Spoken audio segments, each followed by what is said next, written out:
రాసిన పత్రిక మనం చూసినట్లయితే 2వ తిమోతి రాసిన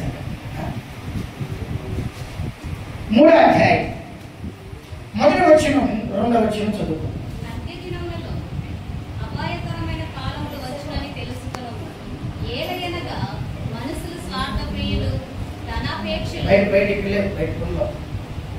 అదొకటి చెప్పండి. అంత్య దినములలో అపాయకరమైన కాలములు. కాలం ఎట్టున్నాక అపాయకరం. తర్వాత ఏమైంది? ఏలయనగా, అదొకటి చెప్పండి. ఏలయనగా మనుష్యులు ఎలాంటి ఇచ్చిపుచ్చుకునేవాళ్ళ, చెప్పండి, ఇచ్చిపుచ్చుకునేవాళ్ళ. ఎలా ఎలా మనుషులు అంటే నేను మనిషినేగా, నేను కూడా మనిషిని. మనుషుల గురించి రాయబడింది అంత్య దినాలలో అని రాయబడింది. యేసు ప్రభువు ఎప్పుడైతే వచ్చి ఆయన మరణించి తిరిగి వెళ్ళిపోయాడో ఆ రోజు నుంచి అంత్య దినాలు.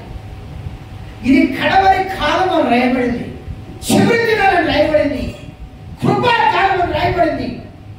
ఈ అంత్య దినాల్లో జరిగే ఏంటంటే అంత్య దినాల గురించి రాయబడింది. కాలం ఎలా ఉన్నాయంట? కాలం ఎలా ఉందంట? అంత్య దినంలో కాలం ఎలా ఉంది? అపాయకరమైన కాలం. ఎడు చూసిన అపాయమే. మనుషుల ద్వారా అపాయం, వాహనం ద్వారా అపాయం, సంపద ద్వారా అపాయం, రాజకీయం ద్వారా అపాయం. ఏ స్థితిలో నుంచి మనం చూసినా సరే, ఏ పరిస్థితిలో నుంచి మనం వెళ్ళినా సరే అపాయకరమైన కాలములు ఉన్నట్టుగా పౌలు గారు చెప్పారు. అంత్య దినాల్లో కాలం ఎలా ఉంటుందని చెప్పాడు. చెప్పండి, కాలం ఎలా ఉంటుందంట? కాలం ఎలా ఉంటుందో చెప్పండి. కన్నడ ఉంటుందా? 2 తిమోతి అధ్యాయం 3 అయితే 1 వచ్చిన ಆದರೆ ಕಡೆಯ ದಿವಸಗಳಲ್ಲಿ ಕಠಿಣವಾದ ಕಾಲಗಳು ಬರುವವೆಂದು ತಿಳಿದುಕೊಳ್ಳಿರಿ. ರಾಯನ మాట, కఠినవాద కాలం పడుతుంది. కఠినమైన కాలం రాయబడింది. కన్నడలో తెలుగులో రాయబడింది మోసకరమైన కాలం.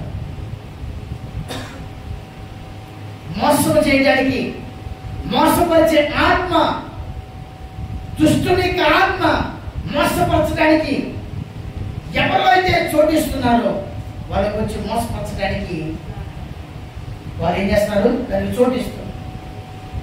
ఈ రోజు నువ్వు ఏ ఆత్మ కలిగి ఉన్నావు? మోసపరిచే ఆత్మతో నువ్వు నిండి ఉంటే ఈ ఆరాధన ద్వారా కానీ వాక్యాల ద్వారా ఒకసారి మనం పరిశీలించుకుంటాం. నువ్వు దేవుని ఆత్మ కలిగి, నువ్వు దేవుని పరిశుద్ధాత్మ కలిగి, దేవుని యొక్క విజ్ఞాపన చేసే ఆత్మ కలిగి, దేవుని యొక్క ఆత్మ నడిపింపగలిగి, దేవుని యొక్క పరిశుద్ధాత్మ యొక్క క్రియలు కలిగి ఉండాలి. యేసు ప్రభువు ఒక మాట చెప్పినాడు, చెట్టును చూడండి, దాని ఫలాన్ని చూడండి. చెప్పండి, ఏమన్నా చెప్పండి. చెట్టును చూడండి, దాని ఫలమును చూడండి. యేసు ప్రభువు వారు చెప్పిన మాట ఒకసారి మనం చదువుకుందాం. మత్తయి రాసిన సువార్త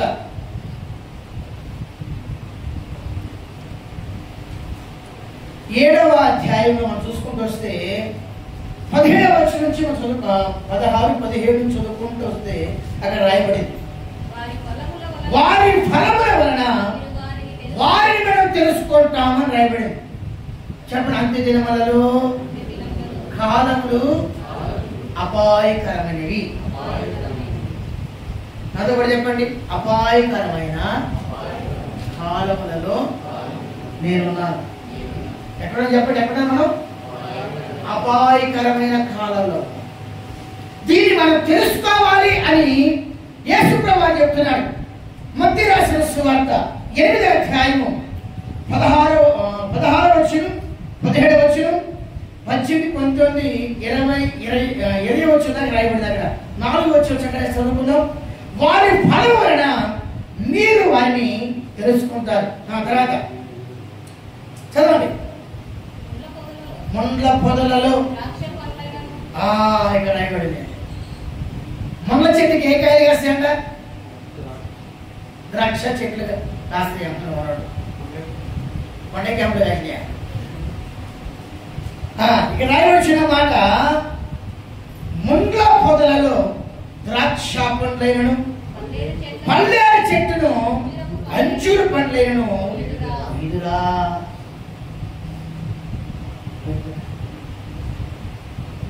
అంత్య దినాల్లో మనం ఉన్నామని పౌలు గారు చెప్పాడు.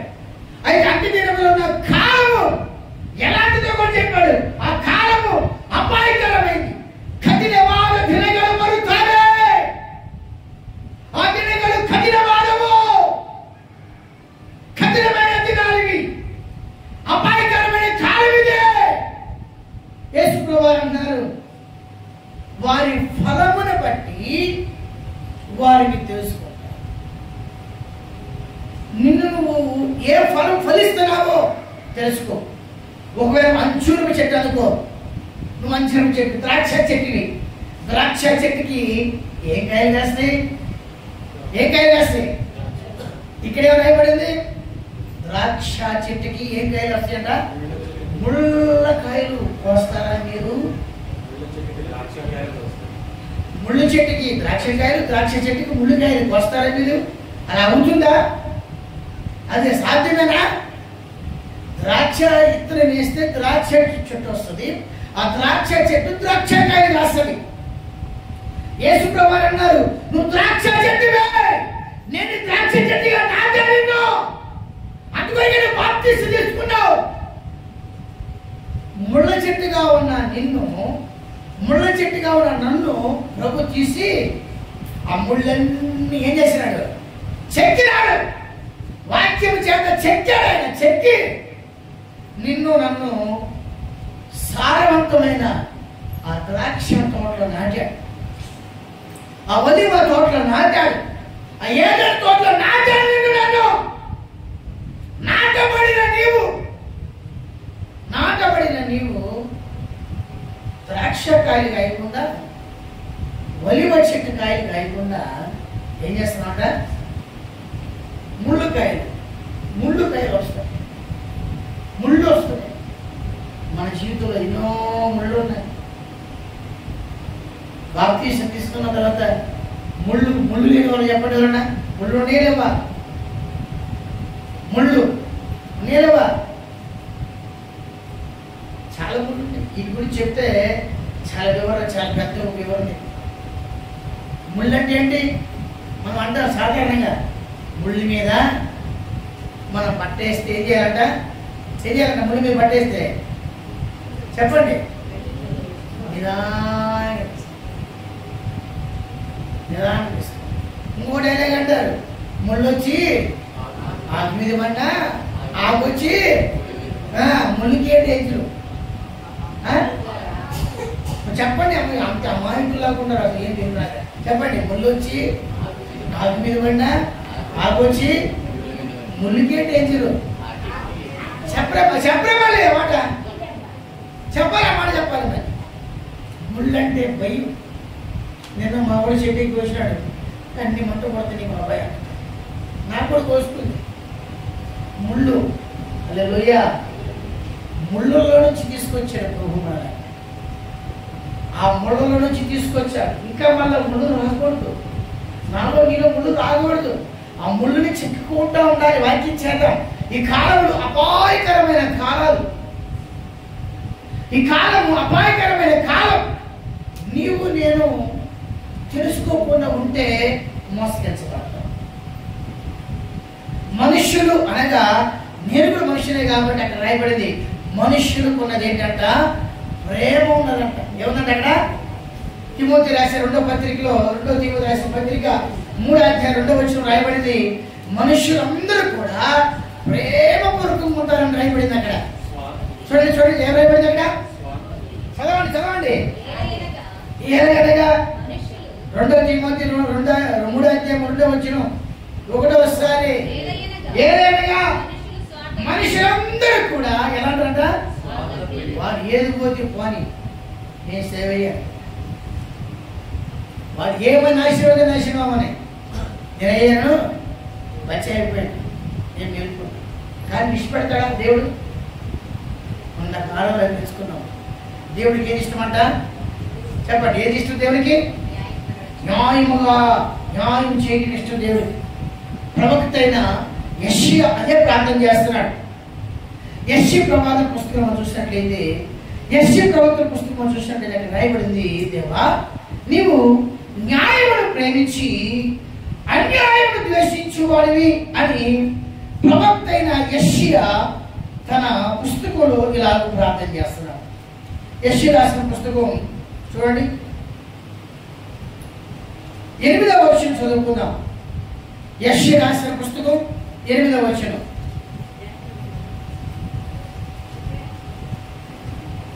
చదవండి.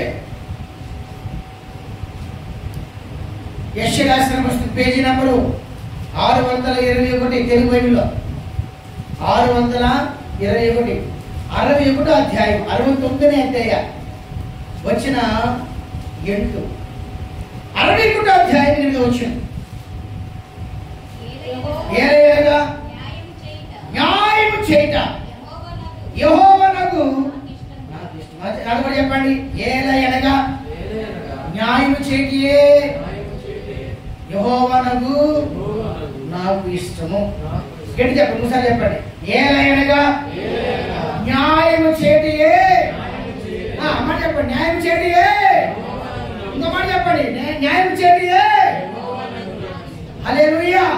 నువ్వు నమ్మిన దేవునికి ఏది చేయడం ఇష్టం అంట? చెప్పండి, ఏది ఇష్టం? చెప్పండి, ఏమి ఇష్టం? అంటే నీకు న్యాయం చేయాలి, నాకు న్యాయం చేయాలి. అందుకే నువ్వు దేవుని మందిరానికి వచ్చినావు. నీ ఇంటికి న్యాయం జరగాలని వచ్చినావు. నువ్వు నీకు న్యాయం జరగాలని వచ్చినావు. నీ ఇంటికి, నీ వంటకు, నీ వంటికి న్యాయం జరగాలని వచ్చినావు నువ్వు. అయితే వాక్యం రాయబడింది, మనుష్యుడు స్వార్థ ప్రియులు. ప్రియులు అంటే అర్థం ఏంటి? దాన్నే ప్రేమిస్తారు, స్వార్థాన్ని ప్రేమిస్తారు. ఈ అపాయకరమైన కాలంలో నీవు నేనున్నాం. ఇవే అంత్య దినాలకు సూచనలని పౌలు గారు చెప్తున్నాడు. అంత్య దినాలు అంటే ఎలా ఉంటాయి అంటే స్వార్థం ఉంటుంది. అంత్య దినాలు ఎలా ఉంటాయి అంటే అపాయకరమైన, ఎటుపోయిన కాలం అపాయంగా ఉంటుంది నీకు. అందుకొరకే యేసు ప్రభువు అన్నారు, ఆ ఫలాన్ని చూసి తెలుసుకో. ముండ్ల చెట్లలో ద్రాక్ష కాయలైనా సరే, అంజూరు చెట్లలో ముండ్లు పొదలైనా సరే, ముందు కాయలైనా సరే మీరు కోస్తారా? అలా పోయేది కదా, అలాగ మీరు ఉండకూడదు అంటున్నాడు. అలాగే ఒకవేళ ముళ్ళు ఉన్నాయంటే జాగ్రత్త. ఆ ముళ్ళ మీద మనం వేసిన బట్ట మీద లేకపోతే సిరిగిపోతుంది. ఈ కాలంలో అపాయకరమైన కాలం. ఈ కాలంలో నువ్వు ఎంత జాగ్రత్తగా దేవుని ఆత్మ కలిగి నడిపింపగలిగి ఉంటావో అంతగా భద్రపరుస్తావు. అందుకొరకే దావీదు అంటున్నాడు, దేవా చెప్పండి నా కాలములు, చెప్పండి నా కాలములు, నా సమయాలు అంత కూడా నీ వస్తువు పెట్టుకోయా. చెప్ప ఏమన్నాడు? నా కాలములు, నా సమయమును, చెప్పండి నా కాలము, తర్వాత హల్లెలూయా. దావీదు మనకు ప్రార్థన నేర్పుతున్నాడు. యెషయా ప్రవక్త మనకు ప్రార్థన నేర్పుతున్నాడు. దేవుడు న్యాయాన్ని ప్రేమిస్తాడు. ఓసారి నువ్వు అన్యాయమైన మార్గం నడిపింపబడినప్పటికీ నువ్వు మర్చిపోవద్దు. నువ్వు స్తుతించే దేవుడు, నువ్వు మోకరించిన దేవుడు, నువ్వు పాటలు పడుతున్న దేవుడు, నువ్వు కనపడుతున్న దేవుడు. ఆయనకి ఏది చేయడం ఇష్టం అంట? చెప్పాలి. ఏది చేయడం ఇష్టం? చెప్పాలి. వెనక చెప్పాలి. ఏం చేయడం ఇష్టం అంట? వెనుకున్నవాళ్ళు అమ్మ ఏం చేయడం ఇష్టం అంటారు. ఏం చేయడం ఇష్టం చెప్పాలా? గట్టి చెప్తే ఎంత మంచిగా ఉండేది. గట్టి చెప్పండి. ఏం చేయడం ఇష్టం? న్యాయం. న్యాయం కాదమ్మా. మరిపోయి న్యాయం అంటారు. మళ్ళీ కుక్కనే కన్నడ మాట న్యాయాన్ని చెప్పండి. న్యాయము చెప్పండి. న్యాయం. దేవుడికి ఏం ఇష్టం? నీకేం ఇష్టం? నీకు నేను ఇష్టం. అక్కడ రాయబడింది మనుషుడికి ఏం ఇష్టం అంట? ఏమి? మోసము చేయుట. అదేం చూడు, స్వార్థ ప్రియులకు అర్థమేంటి? స్వార్థాన్ని మాత్రమే ప్రేమిస్తారు. స్వార్థాన్ని ప్రేమిస్తారు. హల్లెలూయా. మన దేవుడు అలాంటి వాడు, న్యాయాన్ని ఇష్టపడతాడు. కనుక ఈ అంత్య దినాల్లో అపాయకరమైన కాలంలో కనబడితే కఠినవాద కాల. ఈ రోజుల్లో నువ్వు ఎలా నడుచుకోవాలో యేసుప్రభువు వారు ముందుగానే చెప్పాడు. మత్తయి సువార్త చదువుకుని 8వ అధ్యాయం చదువుకున్నాం. 16, 17, 18, 19, 20 ఈ 5 వచనాలు మనం ధ్యానించినట్లయితే 7వ అధ్యాయమా? సారీ 7వ అధ్యాయం రాయబడింది. 7వ అధ్యాయం చదువుకున్నాం. అక్కడ రాయబడిన మాటలు. అయితే దావీదు ఏం ప్రార్థన చేస్తానంటే దావీదు వైపు కూడా మనం ఒకసారి బయట దిగుదాం. కీర్తనలు రాసిన పుస్తకం మనం బయటకున్నట్లయితే కీర్తనలు నా కాలగతులు నీ వశములో ఉన్నాయి.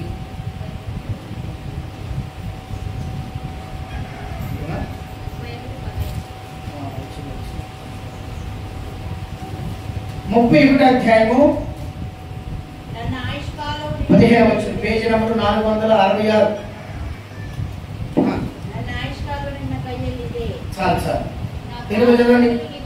అదవాడు చెప్పండి. నా కాలము నా గతి నీ వశములో. చిన్న ప్రార్థన చేద్దాం మనం. నువ్వు మోసగించబడకూడదు, నేను మోసగించబడకూడదు. కాలం ఎలా ఉన్నాయంట? కాలం ఎలా ఉందంట? అపాయకరమైన కాలాలుగా. ఈ కాలమును మన జీవితంలో ఉన్న ఈ కాలాన్ని ప్రభు చేతికి మనం అప్పగించి ప్రార్థన చేద్దాం. ఈ కాలాన్ని దేవుని వశించేద్దాం. ప్రతి కాలాన్ని మన ముందు జరిగిపోయేదాన్ని, జరుగుతున్నదాన్ని, జరిగి అయిపోయిన దాని గురించి కూడా మన దేవుని సన్నిధిలో అప్పగిద్దాం. ఆయన భూత వర్తమాన భవిష్యత్ కాలంలో ఉన్నవాడు, ఉండేవాడు. కనుక చిన్న ప్రార్థన చేసుకుందాం. చిన్న ప్రార్థన చేద్దాం. నా కాలం అంతటి విషయాన్ని అప్పగిస్తున్నానయ్యా. చెప్పండి. నా కాలమును నా గతిని, నా కాలము నా సమయము నీ చేతికి అప్పగిస్తున్నాను. నీ వశములో ఉంచుకోండి. చెప్పండి. ప్రార్థించండి. చిన్న ప్రార్థించండి. నా కాలమును నా సమయమును, నా కాలమును నా గతిని నీ వశములో ఉంచుకోనాయన. నేను మోసగించబడకుండా, స్వార్థ ప్రియుల మధ్యలో నేను నష్టపోకుండా నన్ను కాపాడు ప్రభు అని ప్రార్థించాను. హల్లెలూయా. ప్రభా సహాయం చేయండి. ఎవరెవరైతే వాక్యాలను ప్రార్థిస్తున్నారో వారిని కాపాడు ప్రభా. అయ్యా కాపాడు నాయన, కాపాడు రాజా. తప్పించమని ప్రార్థిస్తున్నాను. తప్పించండి. అపాయకరమైన అంత్య దినములలో అపాయకరమైన కాలంలో మేము ఉన్నాం. మనుషులు స్వార్థ ప్రియులను భయపడింది, స్వార్థను మాత్రమే ప్రేమించేవారు. అయ్యా దావీదు అన్నాడు, నా కాలము నా సమయం నా గతి నీ వశములో ఉంచుకో అన్నాడు. నీ వశములో ఉంచుకో ప్రభా. నీకు స్తోత్రాలు. యవనస్తులను, చిన్న బిడ్డలను, మధ్య వయసు వారిని, వృద్ధులను, ఎడవరాడులను అందరి వశములో కాలం ఉంచమని ప్రార్థిస్తున్నాను. సహాయం చేయాలి. యేసు నామములో చిన్నాము. ఆమేన్. ప్రభు అలాగే మనం కొట్టించారు కనుక దేవునికి స్తోత్రం. స్తోత్రం చేద్దాం. స్తోత్రం, స్తోత్రం, స్తోత్రం, స్తోత్రం, స్తోత్రం, స్తోత్రం, స్తోత్రం, స్తోత్రం, స్తోత్రం, స్తోత్రం. హల్లెలూయా.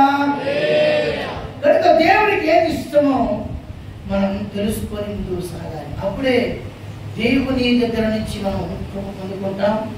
దైవికమైన ఆలోచన కలిగి మనం ముందుకు సాగుతాం. ఈ కాలం గురించి రాయబడింది, ఈ యొక్క దినాల గురించి రాయబడింది. అంత్య దినాలని, ఈ కాలము అపాయకరమైన కాలమని, ఈ కాలంలో ఉండే మనుషులు మొట్టమొదటిగా స్వార్థ ప్రియులు, స్వార్థాన్ని మాత్రమే ప్రేమిస్తారు, స్వార్థాన్ని మాత్రమే ప్రేమిస్తారు. కనుక నీ దేవుడు, నువ్వు నమ్మిన దేవుడు స్వార్థపరుడు కాదు. నువ్వు పొందుకున్న పరిశుద్ధాత్ముడు స్వార్థపరుడు కాదు. నీలో ఉన్న దైవికమైన ప్రేమ స్వార్థమైనది కాదు. ఈ మాటని పౌలు గారు చెప్తున్నాడు. 13వ అధ్యాయం 1 కొరింథీయులకు రాసిన పత్రికలో చెప్తున్నాడు, ఆ ప్రేమ స్వార్థంగా ఉంది. నిజంగా నువ్వు దేవుడి ప్రేమ కలిగి ఉంటే ఇది అర్థం. నువ్వు స్వార్థాన్ని ఆలోచన చేయి, నువ్వు స్వార్థంగా ఉండవు. చూడండి 1 కొరింథీయులకు రాసిన పత్రిక 13వ అధ్యాయం ఎన్నో వచనమా? 13వ అధ్యాయము. ప్రేమలో స్వార్థం ఉండదు, ఉప్పొంగదు, అది అమర్యాదగా ఎంచుకోనదు.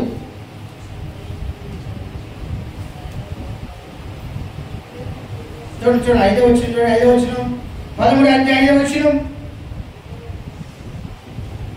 ప్రేమ అమర్యాదగా నడుచుకోవదు, సప్రయోజనమును విచారించుకోదు.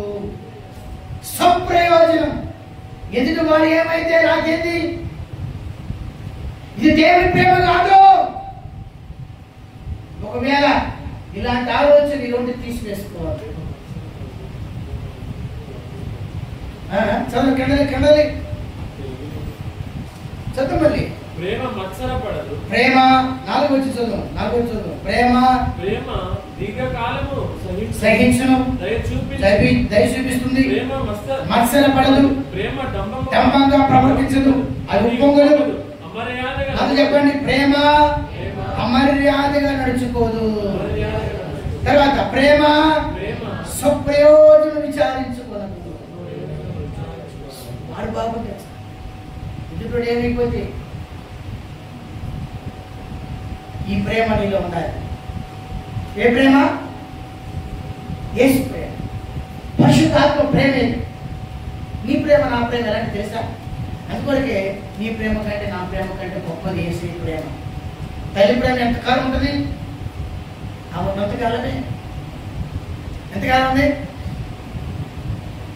అదో మీ నాన్నంటే మాకు ఇష్టం కదా, నీకు మీ నాన్నంటే నీకు ఇష్టం, నీవంటే ఆయన మీ నాన్నకి ఇష్టం. ఏది మీ నాన్న ప్రేమ ఉంది ఇప్పుడు? లేదు. ఆయనంత మట్టికే, ఆయన లేకపోతే ఆ ప్రేమ ఎప్పుడూ లేదు. అంటే నా ప్రేమ దగ్గర లేదు, ఆయనంత మట్టి. ఆయన లేకపోతే ఆ ప్రేమ మరి ఎప్పటికీ లేదు. ఇది వాక్యం రాయబడింది. అలాంటి ప్రేమ కాదు,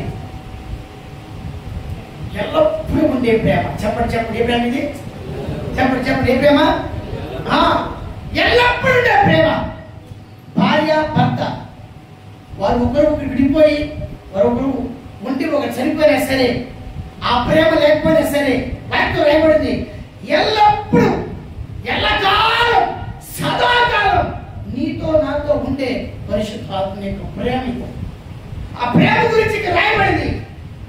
అంత్య దినములలో అపాయకరమైన కాలాలు ఉన్నాయి, జాగ్రత్త అంటున్నాడు. అయితే ఆ కాలంలో మొట్టమొదటి చూసి ఏంటంటే మనుషులందరూ, చెప్పండి ఎవరంట? చెప్పండి, మనుషులందరూ ఎవరంట? స్వార్థాన్ని మాత్రమే ప్రేమిస్తారు. అయితే దేవుని ప్రేమలో ఏమైందంట? చెప్పండి, దేవుని ప్రేమలో, పరిశుద్ధాత్మ ప్రేమలో, చెప్పండి పరిశుద్ధాత్మ ప్రేమలో, చెప్పండి పరిశుద్ధాత్మ ప్రేమలో స్వార్థం లేని ప్రేమ. ఈ ప్రేమ పొందడానికే ప్రభు గారిని పిలిచాడు.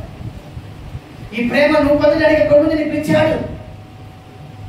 ఈ ప్రేమ మీకు తెలియపరచడానికే ప్రభుని నేర్పించుకున్నాడు. ఈ ప్రేమ బోధించడానికే, వేరేది కాదు. నీ దేవుడు నా దేవుడు ప్రేమ స్వరూపి. దీన్ని బోధించడానికే సేవకులుగా మమ్మల్ని నేర్పించుకున్నాడు దేవుడు. ఆయన ప్రేమ ఉన్నదని బోధించమని చెప్పాడు. వాక్యం రాయబడింది. చెప్పండి, దేవుడు ఏమైనాడంట? చెప్పండి, దేవుడు స్వార్థం. చెప్పండి, స్వరూపి. మరి చెప్పడం వాళ్ళు చెప్పండి. దేవుడు చెప్పండి గట్టిగా. దేవుడు దేవుడు ప్రేమకే స్వరూపమైన. దేని స్వరూపమైన? ప్రేమకే. ప్రేమకే ఆ ప్రేమను ప్రకటించడానికి ప్రభు మమ్మల్ని నాకు లేదా స్వర్గం అది ఉందా లేదా? నేను మనిషిని కదా. నేను మనిషిని కాకపోతే నాకు ఉండదు. ఈ ఫోన్కి ఏమో స్వార్థం ఉందా? ఉందా? ఎవరు తీసుకుని మర్చిపోయాడు అనుకో, ఎవరు జేబులు పెట్టుకొని జేబులు తీసుకోవాలి. నాకు స్వార్థం తెలియదు. నాకు స్వార్థం లేదు అన్నవాడు చేతులు చూద్దాం. వీడు ఎత్తుకుంటుండే వీడు జనబీటున్నాడు. ఎందులేదా ఆ అమ్మాయికి అర్థం కాలేదు. ఆ అమ్మాయికి లంబాడి భాష మాట్లాడి అర్థం కదా, మన భాష అర్థం కాదు. ఏదైనా చేయొచ్చు నువ్వు తెలిసినావా? ఇగో మనిషిన విధులు మిషనైనా ఎదురా అర్థం. ఇప్పుడు అర్థమే. ఇప్పుడు అర్థమే కానీ తరలించు. మనందరం కూడా ఈ ప్రేమ కోసమే ప్రయాసపడాలి. ఈ ప్రేమ కోసమే నువ్వు పొందుకోవాలని ఆయన ఎదురు చూస్తున్నాడు. ఈ ప్రేమ నీలో ఉంటే దేవుని న్యాయం నీలో జరుగుతుంది. న్యాయం చేస్తాడు దేవుని. నాకు న్యాయం చేస్తాడు. ఈ సేవకు న్యాయం చేస్తాడు. నువ్వు చేసే ప్రార్థనకి న్యాయం చేస్తాడు. మనం చేసే ప్రార్థన ఎలా ఉంటుంది? దావీదు అన్నాడు, నా ప్రార్థన కపటపు పెదాలు చొచ్చినవి కాదు అన్నాడు. చదువుకున్న మాట. దావీదు ఎలా ప్రార్థన చేశాక చెప్పండి. దావీదు ఎలా ప్రార్థన చేశాడు చూద్దాం. కీర్తన రాసిన పుస్తకం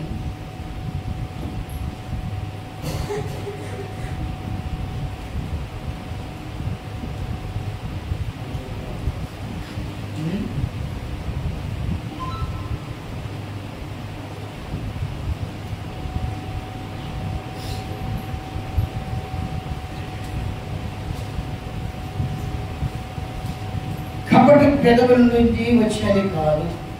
12వ కీర్తన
భక్తులకు నా ప్రార్థన కపటవ పెదవులతో చేసింది కాదు.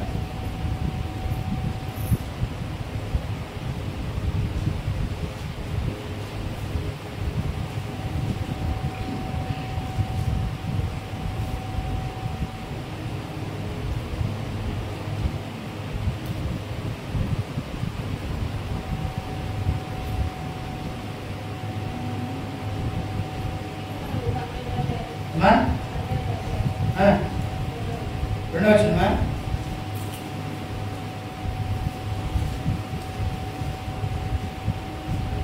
కదా అలాగే ఉంటుంది. ఇంకోవారికి అలాంటిగా ఉంటుంది. మోసకర వారి ఇసుక అడుగుదలతో వెలుగుతులు అలాగే ఉంది.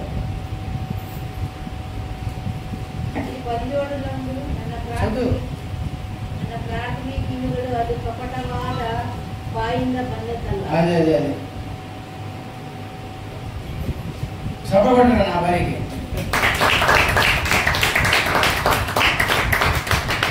అదే పరిశ్రమలు సార్ అందుకే చెప్పడం వచ్చా. చదవండి మరి.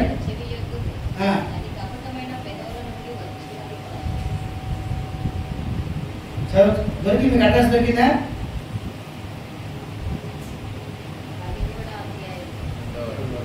చదవండి మళ్ళీ. కండదల్లి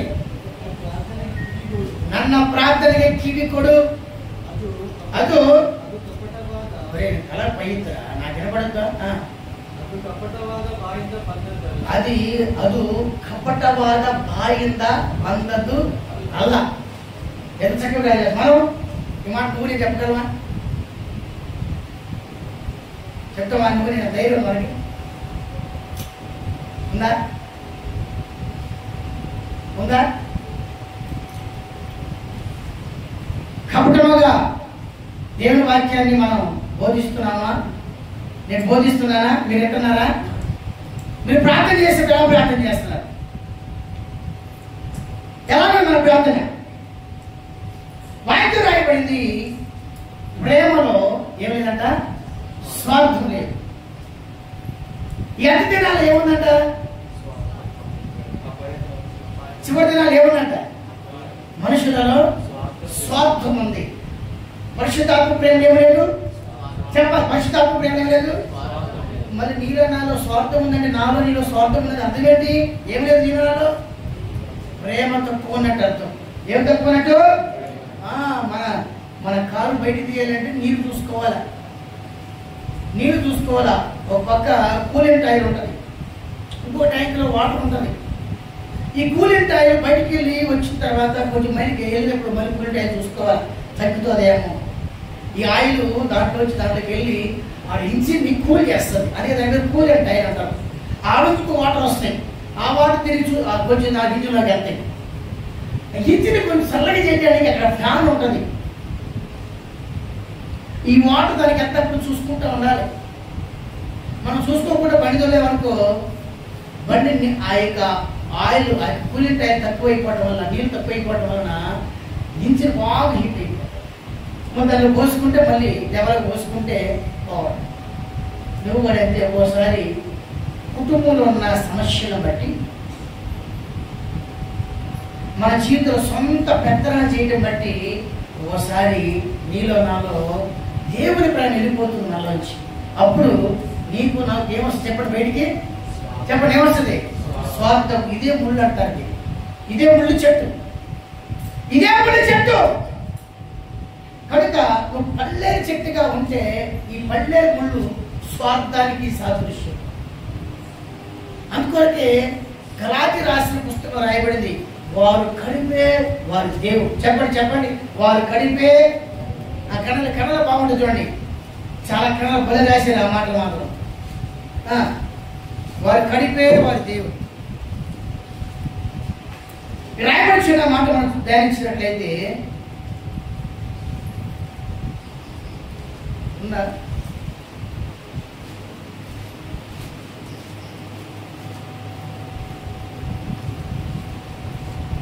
ఉన్నది అన్నమాట. వారు కడిపే వారి దేవుడు. ఎక్కడ ఉన్నమాట? ఫిలిపియా? గలాతీయుడు ఉండాలి కదా. నాశనం వారి అంతం. ఎక్కడది? ఫిలిప్పి రాసిన పత్రిక 3వ అధ్యాయం 19వ వచనం. గలాతీయులో ఒక మాట ఉండాలి.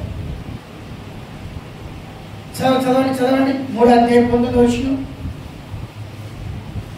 నాశనమే వారి అంతము, నాశనమే వారి అంతము, వారి కడిపే వారి దేవుడు. అదే వారి కడిపే వారి దేవుడు. చెప్పండి, నా కడిపే. చెప్పండి, నా కడిపే. ఓ మంచి మాటలు చెప్పు. నా కడిపే.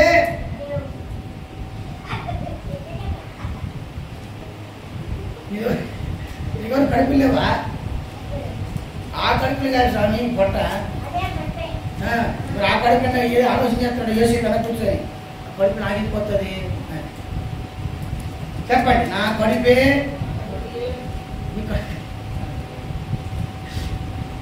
చెప్పండి, నా కడుపే. ఓ చెప్పండి, నా కడుపే. చూసారా, ఇది తల్లి ప్రేమేనా? మీరందరూ తల్లులే కదా. తల్లి ఏం చేస్తా చెప్పు? చపాతి చేసినప్పుడు ఒరే చపాతి తిందుకు రారా అమ్మాయి, చపాతి తిందురా అమ్మాయి, ఏంటి పెట్టుకుంటారా అమ్మాయి? ఫస్ట్ తల్లి తింటుందా పిల్ల పెడుతుందా? చెప్పండి చెప్పండి, మీరు తల్లి చెప్పండి చెప్పండి. ఫస్ట్ తల్లి పెట్టేది. అందరూ ఫస్ట్ ఏం తింటుందో అది పిల్ల పెడతా అంటుంది. ఐదు ఇప్పుడు తల్లి అడుగుతుంది. అదే నేను కూడా చెప్పేది. నేను కూడా హల్లెలూయా. లేకపోతే నువ్వు చేసుకుని తినేసి మీరు అందరూ అంటావా? ఆ ప్రేమ ఏ ప్రేమ అంటారు? అది నువ్వు తల్లిగానా? అది తల్లి ప్రేమ అడుగుతారు పిల్లలు. అమ్మా నువ్వు మమ్మల్ని ఎన్నావా? ఏమంటది? నువ్వేనా మమ్మల్ని కన్నది? యాడ దురితో తీసుకొచ్చినావు మమ్మల్ని? తల్లి ప్రేమ. తల్లి ప్రేమ ఎలా చెప్పండి? ఫస్ట్ చేయగలని ఏమంటది? ఎవరు తెలుపురా అయిపోతుంది. అది ఇంకా బ్రష్ అయ్యేది ఇంకా ఆ పాశపడతూనే ఉంటుంది. ఇంకా ఆ బ్రష్ చేసేది ఎప్పుడు? వీళ్ళందరూ స్కూల్కి వెళ్ళిపోయి వీళ్ళందరూ మరి రెండోసారి కూర్చుంటారు అక్కడ. అప్పుడు ఇవి బ్రష్ చేసి దీన్ని ఏమంటారు? ఒకటి బాధ్యత అంటారు, రెండోది ఏమంటారు? ప్రేమ అంటారు. మన వాళ్ళకి తెలంగాణలో ఏమవుతుంది? అందుకే మనం తినడం తొందరగా. హల్లెలూయా. నీ కొడుకు పంచేది ఎప్పుడో ప్రేమ స్వార్థం ఉండదు. కానీ దేవుని వాక్యానికి వచ్చేటప్పుడు నువ్వు స్వార్థం చేపిస్తున్నావు. అక్కడే దేవుని నేను శిక్షిస్తాను. ఈరోజు నువ్వు పేదవాడిగా ఉన్నావంటే నువ్వు గ్రహించాలి. ఈరోజు నువ్వు దరిద్రతలో ఉన్నావంటే గ్రహించాలి. ఈరోజు నువ్వు పడిన గుంటల నుంచి లెగకుండా ఉన్నావంటే తెలుసుకోవాలి. ఏంటి తెలుసా? మన వాక్యానికి వెళ్ళిపోదాం. అక్కడ రాయబడింది అంత్య దినాలు. చెప్పండి, అంత్య దినాలు. కాలం ఎలా ఉన్నట? కాలమే అపాయకరమైనది. అందుకే దావీదు తన కాలాన్ని, తన కాల గదిని దేవుని చేతికి అప్పగించాడు. రెండోది మనం చదువుకున్నాం. మనుషులు ఈరోజు ఎలా ఉంటారు? స్వార్థాన్ని మాత్రమే చెప్పండి, స్వార్థాన్ని ప్రేమిస్తారు. దేవుని వాక్యం రాయబడింది దేవుని ప్రేమ ఏం చేయాలంట? స్వార్థాన్ని, సప్రయోజనమును చూసుకో. తల్లిగా నీ ఇంట్లో ఈ ప్రేమ చలామణి అయితేనే నీ పిల్లల్ని గౌరవిస్తారు. తండ్రిగా ఈ ప్రేమని చలామణి అయితేనే పిల్లల్ని గౌరవిస్తారు. అలా దేవుడు కూడా నిన్ను గౌరవించాలంటే ఈ ప్రేమ నీలోకి రావాలి. ఈ ప్రేమ నీలోకి రావాలి. ఈ ప్రేమ మొదటి దినాల్లో పరిశుద్ధాత్మ పొందుకున్నప్పుడు ఉందంట. ఎవరెవరు అక్రతలో ఉన్నారు పంచిపెట్టారంట. పంచిపెట్టారు. ఈరోజు మనం ఎవరైనా అక్రతలు పంచిపెడుతున్నామా? అరే వారానికి 50 రూపాయలు కట్టాలంటే కట్టరు. మన లలితమ్మ వాళ్ళ యజమాని ఇద్దరు పిల్లలు నలుగురు మనసుమే పడ్డారు. నేనేం ఏం చేయగలను? సహాయం వాళ్ళకి ఏం చేయగలను చెప్పండి? ఏం సహాయం చేయగలను? ప్రార్థన చేస్తాం. ఓకే, అది మాట రాసినాం. ప్రార్థన ಮಾಡవచ్చు తెగిలింత గానం వాడవ కైగులు చేస్తుంది. వాళ్ళు నేను మనమే రాసినాక ప్రార్థన చేసే పెద్దల కంటే సహాయం చేసే చేతులు మేలని. ఇప్పుడు ప్రార్థన చేసి సరిపోయిందా? మరి ఏం చేయాలి? మన తరపున ఏదైనా చేయాలి కదా. మరి నాకు జీతం ఎంత? నెలకి వారం జీతం ఎంత? మన వారం జీతం లెక్కేసింది ఈ అమ్మాయి. ఎంత వచ్చింది అమ్మాయి? 300. అదే నా వారం జీతం. నాకు ఎంత ఖర్చు వచ్చింది? 14,000. నాకు ఎంత వచ్చింది జీతం? నాకు దానికి ఏం కోరుకుందా? ఏమన్నా కోరుకుందా? మరి ఎవరు రుణం ఇచ్చిపోయినారు. అది ఎవరు నా చేతులు పెట్టి రుణం అంటే నాకు పోయిన ఆదివారం చేతు నాకు ఎంత వచ్చింది? 530 రూపాయలు నా చేతి. ఎస్ఎస్ క్యాంపులు అయితే మాది కేక్ వచ్చి ఇచ్చినట్టుంది. వాళ్ళిద్దరు 700 ఇచ్చినారా? 200 ఇచ్చినారు. మరి పాస్టర్ గారిని హాస్పిటల్ ఇచ్చిపెట్టి వచ్చిన నాకు ఎంత పెట్టుబడి పడింది? 600. అయిందా? సేవ అంటే త్యాగం. చెప్పు, సేవ అంటే ఏం చేయాలా? యేసుప్రభు అంటే ఏముంది? యేసుప్రభులో ఏం చేసినాడు? త్యాగం. సింహాసనాన్ని త్యాగం చేసినాడు, పరలోక రాజ్యాన్ని త్యాగం చేసినాడు, తండ్రి పక్కన కూర్చునే స్థానాన్ని ఇచ్చిపెట్టుకుని వచ్చేసాడు. అదే త్యాగం అంటే. నీలో కూడా త్యాగం అంటే యేసుప్రభు నీకు తోడు ఉంటాడు, పరిశుద్ధాత్మ నీకు తోడుగా ఉంటాడు. త్యాగం ఎక్కర్లేదు, మీ ఇంట్లో ఉంది. తల్లి, నువ్వు తల్లివి, నీ పిల్లలకి బుద్ధి లేకుండా ఆ లిస్ట్ లేకపోయినా బుద్ధి నీకు చేస్తావు. నువ్వు రాత్రి 2 గంటలకైనా కొనుక్కో, బుద్ధి లేసేసి పిల్లల కొరకు ఏం చేస్తావు? టిఫిన్ చేసి వాళ్ళకి మధ్యాహ్నం బాక్స్ తయారు చేసి ఫస్ట్ వాళ్ళు పంపించేస్తావు. అప్పుడు దాకా నువ్వేం చేయవు? దీనేమంటారు? ప్రేమ కదా? ప్రేమలో త్యాగం లేదా? ప్రేమలో బాధ్యత లేదా? ఇది స్వార్థం అంటారా? స్వార్థం అంటే ఏంటి? దోశ పిండి తీసుకొని 2 దోశ వేసుకొని తిని పిండి చేసుకొని తినిపో, నానేమంటారు? అది ఎప్పుడు చేస్తారంటే ఆరోగ్యం బాగానే ఇప్పుడు చేసి ప్రతిరోజు అలా చేసినారు. గౌతం ఏమంటాం? ఏమన్నాము? అమ్మా నేను సన్నాపురం దొరికినా, సన్యాసపురం నేను దొరికినానా, హోటల్లో దొరికినానా, ఎక్కడ దొరికినా చెప్పమ్మా, అక్కడికి వెళ్ళిపోతాను మరి కదా. తల్లి దగ్గర మనం కోరుకునేది ప్రేమ, భర్త దగ్గర మనం కోరుకునేది ప్రేమ, పిల్లల దగ్గర మనం కోరుకునేది ఎలాంటిది? ఎలాంటిది చెప్పండి? ఎలాంటిది? ప్రేమ. స్వార్థ ప్రేమ. వాళ్ళు రాకుండా స్వార్థ ప్రేమ అంటున్నాడు. చూడమ్మా, పెద్ద కొడుకు కన్నా మంచి కోడలు తీసుకురా, అప్పుడే స్వార్థ ప్రేమ అన్నాడు వాడు. పెళ్లి కానీ పక్కన పెడతాడు. కాపురమ్మా, మీ యజమాని 3 ఇల్లు కట్టమని చెప్పు, ఒకటి నీకు, ఒకటి కరుణ తల్లికి, ఒకటి ఇల్లు తల్లి పెట్టమని చెప్పు. సన్నప్పుడు తల తీసుకున్నారా? సన్నప్పుడు తల తీసుకున్నారా?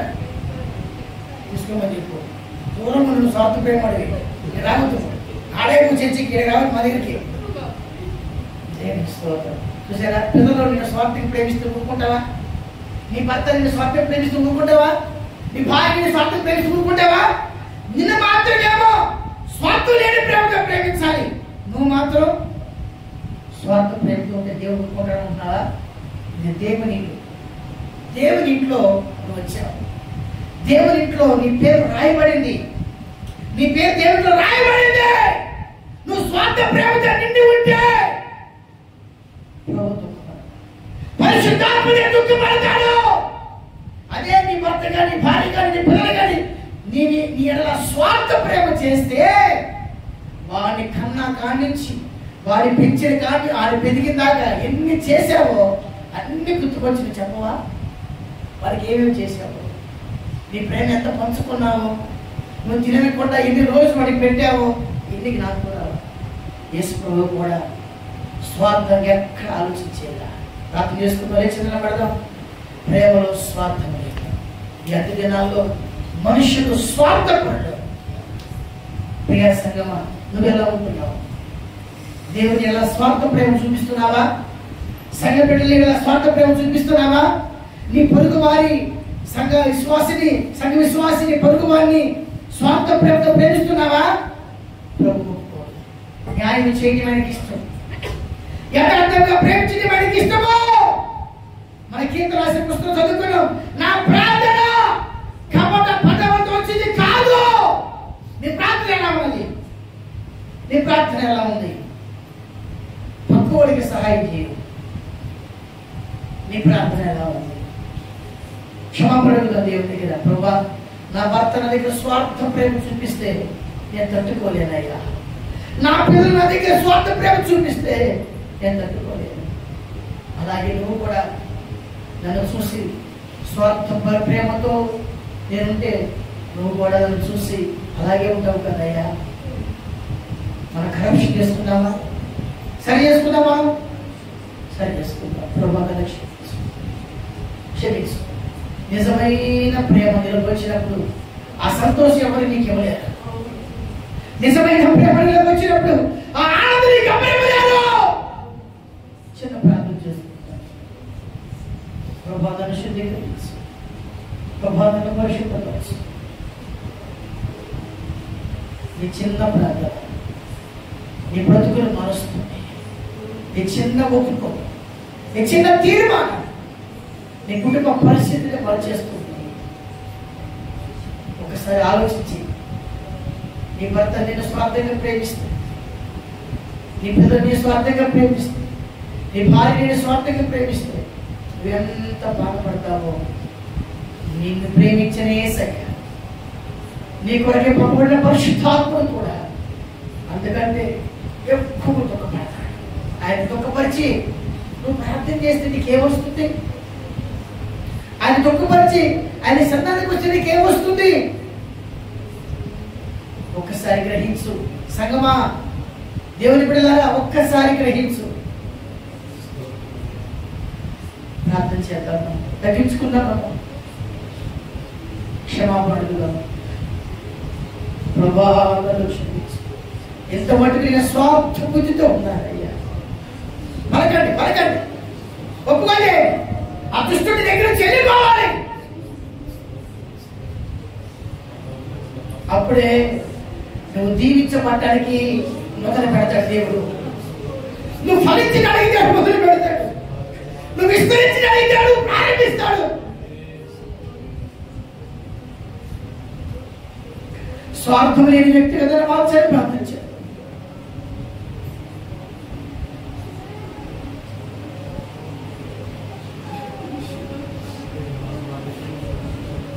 హల్లెలూయా.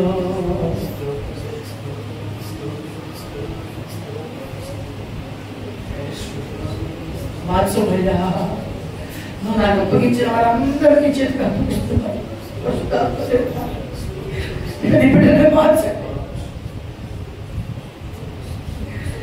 ఈ గ్రామంలో, ఈ ప్రాంతం నాకు ఎంతమందిని అప్పగించావు. పరిశుద్ధాత్మ నీ చేతికి అప్పగిస్తున్నానయ్యా. ఏ ఒక్క తప్పిపోకూడదు ఆయన.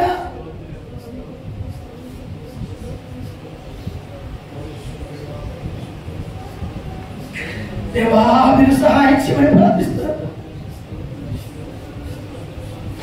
అయ్యా. నీ బిడ్డలు మంచి ఒప్పుకోలు చేసి ఈ రోజు నుంచి ఫలించే వారిగా మార్చబడాలి. ఈ రోజు నుంచి ఆశ్రయించబడ్డ వారిగా మార్చబడాలి. ఈ రోజు నుంచి విస్తరించే వారిగా మార్చబడాలి. ఈ రోజు నుంచి వృద్ధి చెందే వారిగా మార్చబడాలి. అందుకని పరిశుద్ధాత్మ దేవుడా, మీ చేతికి అప్పగిస్తున్నామయ్యా.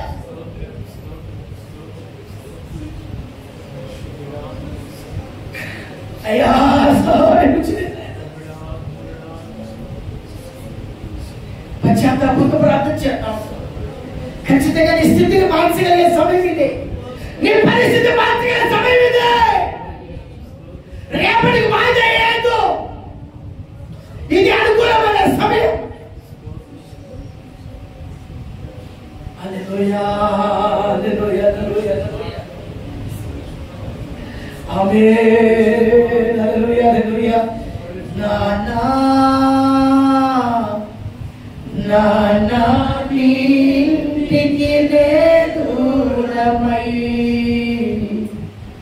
ఒక నిమిషమైన బ్రతుకలేరయ్యా. నానా నానా నీటికి దూరమై ఒక నిమిషమైన బ్రతుకలేరయ్యా. ఒకసారి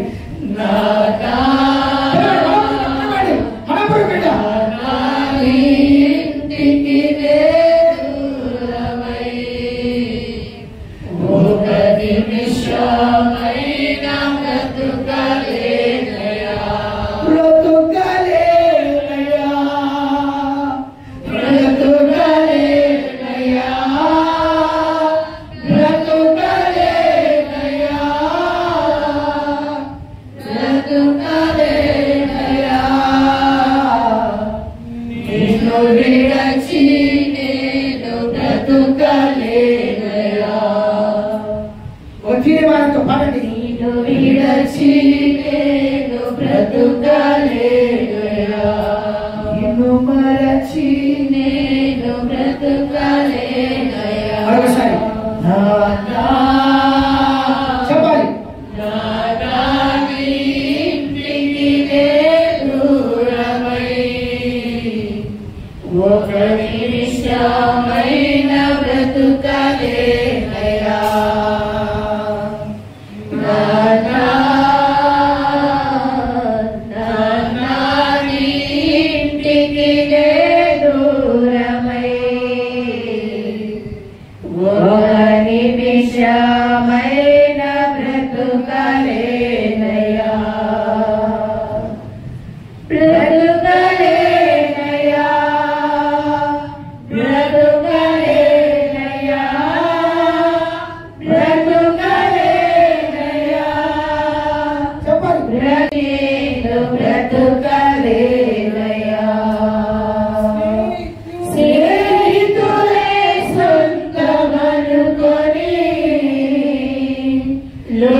చీకరిచే సుమా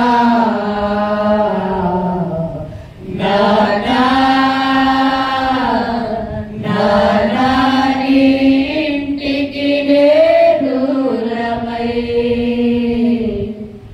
ఒక నిమిషమైన బ్రతుకలేనయ్యా. కలిసి పాడదాం.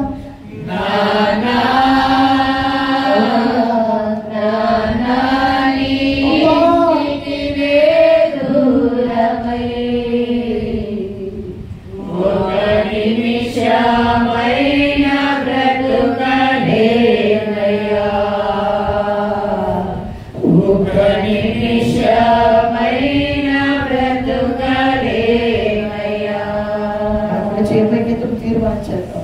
ప్రభా, నాలో ఉన్న స్వార్థ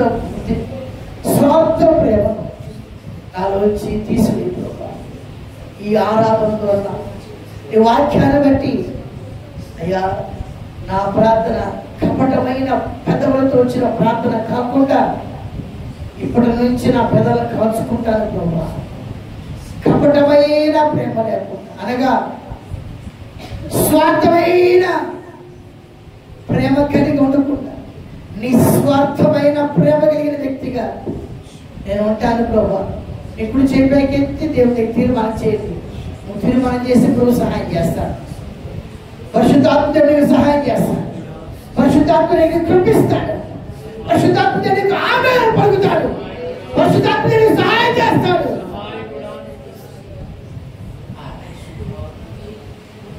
సహాయం చేయండి. అలాగే మమ్మల్ని మాంసం పరిశుద్ధాత్ముడ మీ చేతి మనం అప్పగించుకుంటాం. యేసయ్య నామమున అడుగుచున్నాము. ఆమేన్. కూర్చో.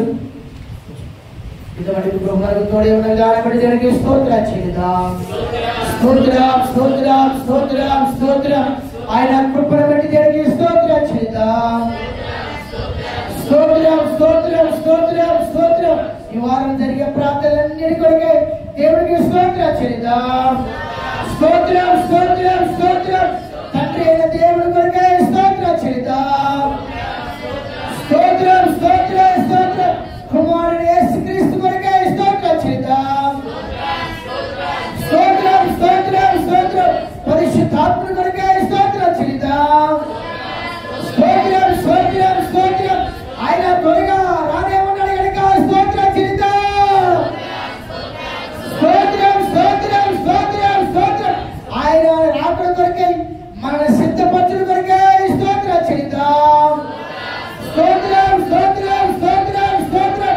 మన ప్రాణం ఆత్మ దేహం ఆయన చేతికి అప్పగించి స్తోత్రం చేద్దాం.